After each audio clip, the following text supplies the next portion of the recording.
Hey YouTube, it's Aqua, and if you want the old screensaver like this, where it has the old Windows 98, Windows 95 graphics with bubbles on any type of Windows OS, definitely check out this video.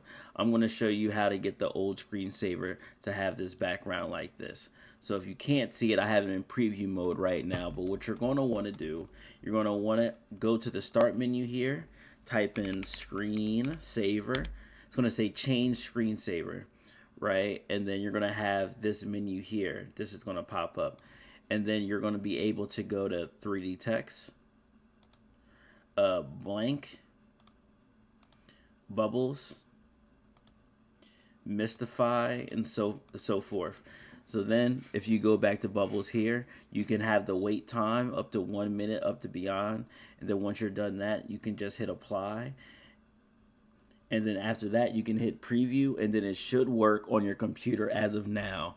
And you can change it to maximize performance or to preserve energy, so it doesn't do it as frequent.